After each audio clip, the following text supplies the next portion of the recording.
All right, guys. If emails are any indication, several people are freaking out about asking your own questions. It is not that hard if you remember the goal. The goal is to present really good ideas to an administration to get them to think about changing public education as we know it. To get them to think about that, your ideas have to be research based. So when you ask questions and you find the answers, all you have to do is make sure you've got a proper source for it. You guys can do this. So let's check it out again. There's this really handy little thing on the research answers to your questions section that shows you a little document that will help you get this straight in your head. It even has an example. So remember, how can administrators accommodate the post-secondary needs of all students in public high schools? And even should they? So this is the fence you're going to run around in. So I was thinking, one of the things we could do to help people get past high school is tell them what they're good at, kind of like an ASVAB for everybody. So my question was, should high schools administer a strengths finder test or a personality test in order to help students plan their high school, after high school plans? And then I went to Google and I searched up strengths finders test for high school students, and I had to scroll and scroll, and I found something that said, hey, this might be a good idea. So I copied some of that research into here. Really, I copied it without reading it. You guys read yours and just make sure that your research matches what you're asking. It actually answers it. And then I put the website right here.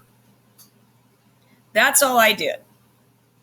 And I know it's a decent website because it's a state government, state of Colorado. I know Colorado has its issues and everybody's very happy there right now, but it's still vetted because it's government.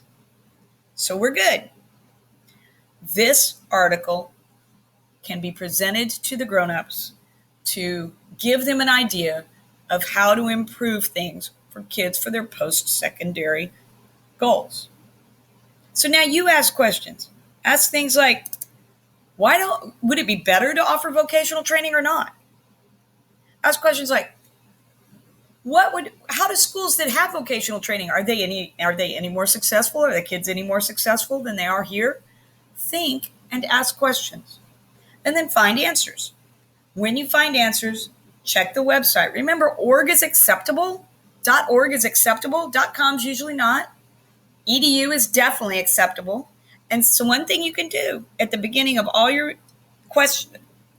searches is put scientific study and then put what mine was, strengths finders test for high schools. See what you think there. Put scientific study in front of it.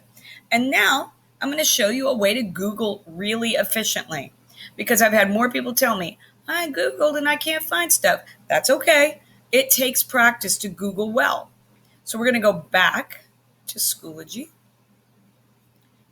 to Friday. Come on. And we are going to go to how to Google intelligently. This is a document that you will use for a very long time. There it is. And you guys can read this and scroll through it and look at the things that help you Google well. Do you know if you put quotation marks around a phrase, it will look for that whole phrase and not just words, pick words out of it? Like if I look up, Bob Dylan songs. Google looks up Bob, Google looks up Dylan, and Google looks up songs. But if I put quotation marks around it, I will only get Bob Dylan songs because that's what I'm looking for. There are other things that you can do to Google efficiently. If you put an asterisk in the quotes, then you can, like if you don't know the word, but you kind of remember it, just put an asterisk where that word goes. And then you can find the phrase you're looking for. All these will help you, and you can read through them. And They take down the amount of information you have to dig through. Okay, so this is a good idea. Let's go back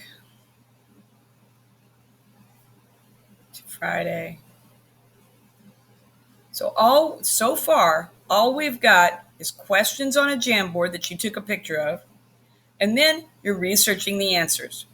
You have a rubric, which I presented at the very beginning of this, that tells you what the roundtable discussion will look like. And we even have a video of a roundtable discussion, and I will show that to you tomorrow in class. We have how to question intelligently. We did that with the photo, with the art, and with that quote, and you all could do that. Now we're using, and we have how to evaluate sources. So if we put all those skills together, we got a rubric, and we put those two skills together, how you question intelligently and how you evaluate sources to make sure that they're legitimate. And it's not just about MilGov and Edu. It's also about, is this, like if you go to Time Magazine and the guy is an authority, has a doctorate in what you want him to say, you're good. It's still considered legitimate. You guys just have to make sure that you know that.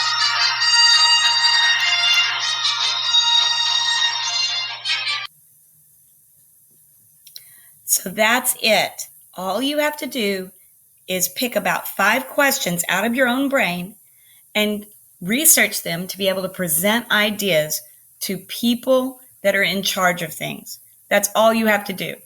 And if you'll watch what a roundtable discussion looks like, it takes all the fear out of it. You just talk and you just say, according to the National Enquirer, or which is not a reliable source, according to the New York Times, Dr. So-and-so says, and you just talk and you'll have it in front of you. You can read it. It won't be scary. You can do this. I got you. I'll talk to you later. Bye.